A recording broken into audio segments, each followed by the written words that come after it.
John here. Thanks for visiting my channel, Steady and Balanced. The theme of this channel really is around the experience of living with vertigo. But even if you don't have vertigo or don't know someone who does, some of these ideas can still, I think, be useful to you, especially if you've ever experienced something that has been painful or difficult, and it's something that is not because of something that you did, it's just something that has happened to you, and you're struggling to find the meaning in it. And really the first point that I want to drive home is that it's not your fault.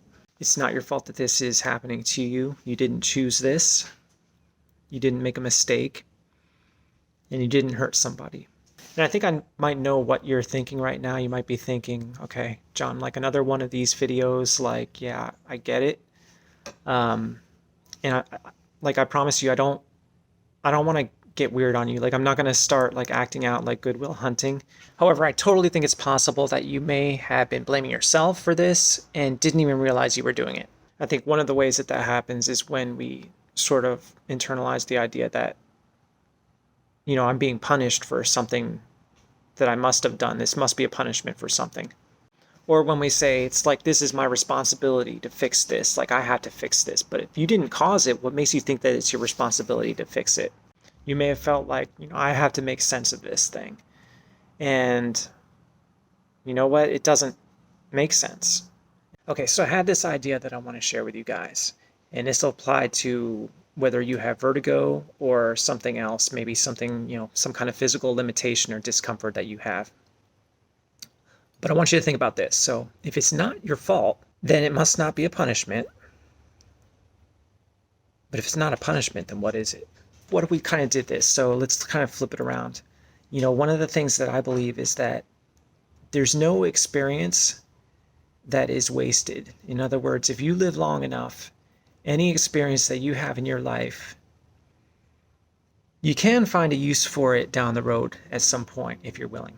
So it may not have made sense to you at the time, but later, you might look at it and say, wow, that really actually kind of gave me something that I needed later on to help me in some way, or to help somebody else, or give me insight into something. But I did find something useful in it. But here's the really cool thought that I want to share with you guys, and it's kind of a revelation that I had recently, and when I had it, it blew my mind.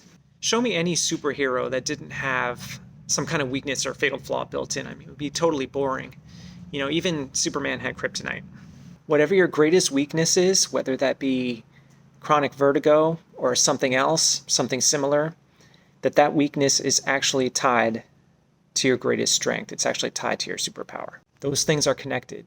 A gift is something that is given for a purpose. It's something that can be used. And maybe you can use this. If you look around, not everyone shares the same experience, which means not everyone shares your superpower.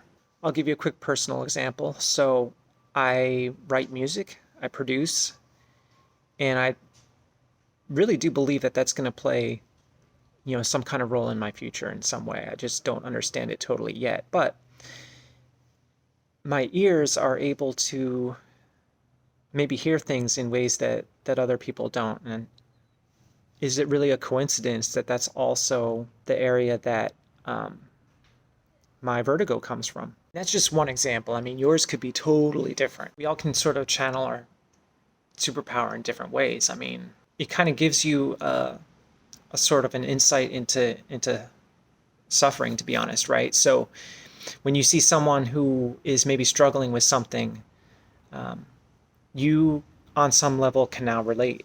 And the fact that you have something in your life that helps you to now relate to people and empathize with them, I think that's a good thing.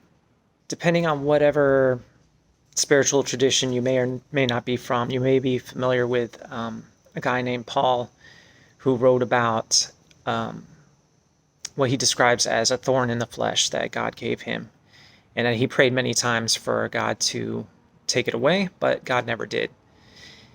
And he came to the conclusion that the thorn was actually a mechanism for God's strength to be made perfect in his weakness.